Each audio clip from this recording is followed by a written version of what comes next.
What up? Uncle Benji here. Welcome back to the channel. Before I get into the video today, I just wanted to take a minute to say a quick thank you for anyone who's been tapping into my videos. This has been a true passion project. I just started here at the very end of 2025.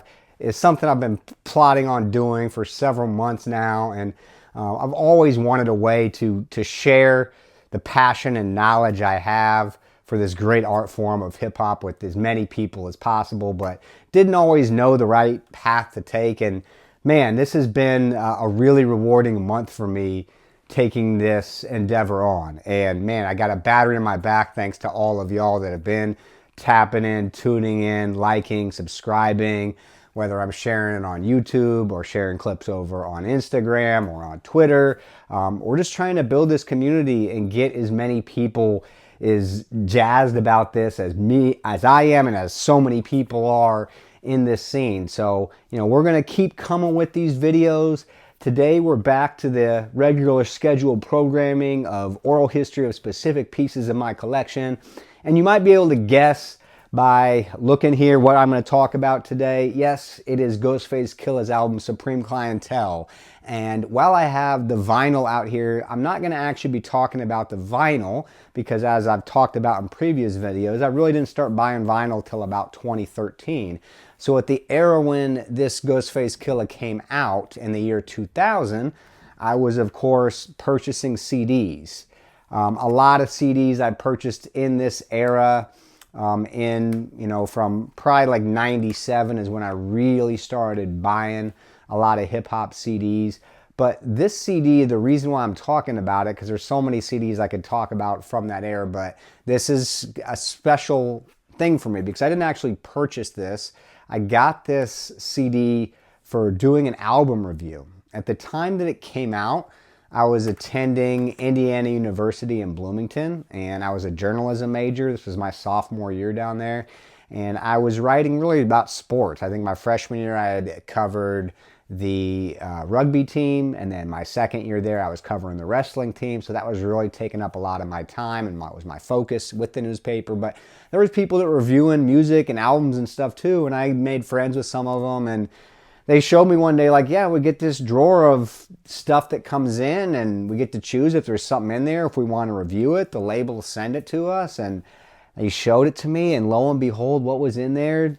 This Ghostface Killah album, Supreme Clientele. And you can even tell this is my original copy because if you look at the back here, it's got a little hole through where the code is on there on the back, because it was a promotional copy. This wasn't something that was intended to be sold. They sent this out to, places that would write about it, colleges, publications, whatever. So luckily enough, it got into my hands. And the really cool thing about it is this album didn't come out until sometime in February. And I had just come back from Christmas break. I think it was my first, day or two back on campus at IU in the cold weather. And saw that album and told my guy, like, hey, I'm reviewing that. At the time, I was a big Wu-Tang fan, a big Ghostface Killah fan. He was my favorite MC in Wu-Tang. I wouldn't say at the time I got this album he was my favorite MC in the world, but not long after I got this album, I would say he became my favorite MC in the world. And it was especially cool in the winter in Bloomington. It was snowy. I'll always remember I was walking all around campus with my trusty Discman, and I was listening to this album before anybody else got a chance to. So I felt really cool as a young kid, what was I at the time, like, 19 years old, walking around campus listening to Ghostface Killah Supreme Clientele. And it was really clear to me from the first couple listens that this was a special, special album. Ghostface was already an incredible MC, but he started rhyming in ways that nobody even knew how to categorize. I mean, there's stories of how he went and spent time in Africa, and it really kind of expanded his mind and got him to rhyme in ways that may not even have made sense to him, but the word choices, the word placement, the flair that he used with the language was just so appealing. And a lot of great production on here from the RZA and from other producers. but it really is an album that got a lot of acclaim at the time and rose Ghost, even though he was already, to a lot of people, their favorite, MC in the Wu-Tang. I mean, he had Iron Man album, which came out in 96, which I was a big fan of. He was on Raekwon's album Only Built for Cuban Links, and I had 6 or 7 appearances on there, basically co-featured on that album, and some of the best verses you'll ever hear in hip-hop just on that one album from Ghostface. And the Wu-Tang Forever album, he destroys that album. So there was all this momentum from Ghost really separating himself from other members of the clan, especially with second albums, because second albums, most members of the Wu-Tang weren't as successful on their solo albums, but not Ghostface. Supreme Clientele, the videos that came out with this album were killer. Like for Church Has a Ghost, it was getting played all over MTV. So people that weren't big hip-hop heads even were getting tapped into Ghost. It was, a different kind of era, whereas this kind of album coming out nowadays, with the type of sound they had, I don't think it would have been pushed the way that it was. But, everything from Wu-Tang was major label back then, and it got a chance. And, man, Ghost really took it seriously and came with some incredible music. In retrospect, years living with this album, years living with Ghostface other work, this had been probably my favorite album for a year, 2 years after it released. I told you how I got into MF Doom almost exactly a year after this with Operation Doomsday. So when I got Doomsday, this was definitely my favorite album at the time, and Ghost and Doom were just two guys that I was in love with in that early 2000s period.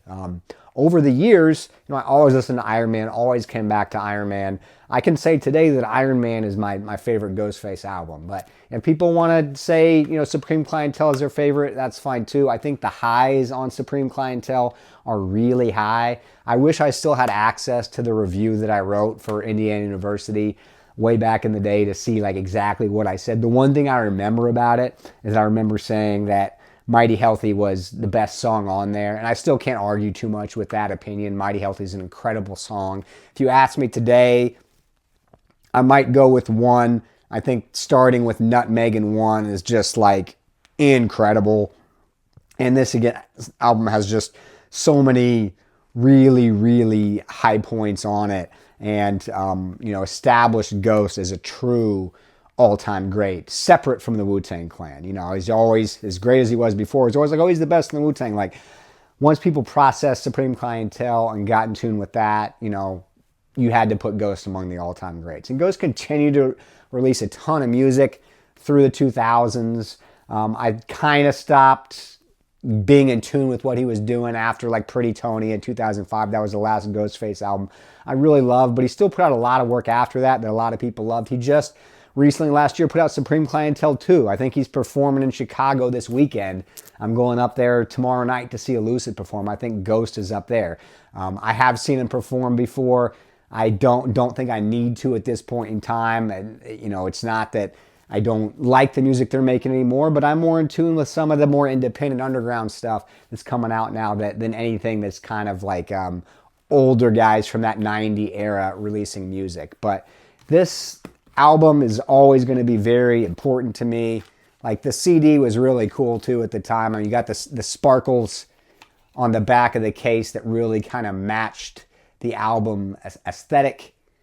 You can see on all my CDs, I would write my little bug on there for Bugby as my last name, because we had these CD books, and man, it'd be so easy for people to take your CD and say it was theirs, hanging out at someone's house. So I'd always put my little tag on my CD, so if I saw it in someone else's book, I could say, hey, that's my Supreme Clientele, give it back. But, it shows you how much I value this album, that I still have this OG case promotional copy in really good shape.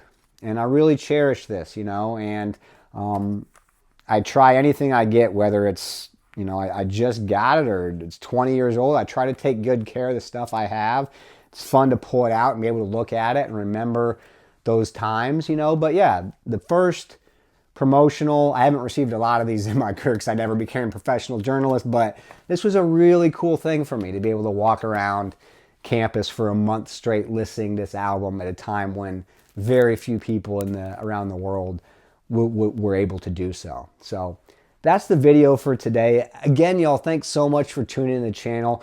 A lot more to come. You know, trying to connect more with people in person and, you know, do as much as we can to help these scenes that we're in. You know, me in the Midwest, we're really trying to help my city come up and trying to go to Chicago and show love to people up there, you know. So we're just doing the thing and expanding what we have here. And like I said, anyone showing love and likes, I appreciate. Also love anyone reaching out, you know, saying different things we could work with on the future, collaborate, you know, any ideas people have for where my knowledge and voice could be beneficial, get at me, you know, because we're trying to bring this thing to another level. And any way I can contribute or help, I'm there for this thing we love called hip hop. So that's it for today, y'all. Peace, Uncle Benji. Till next time, the oral history of my hip hop collection. I'll see you.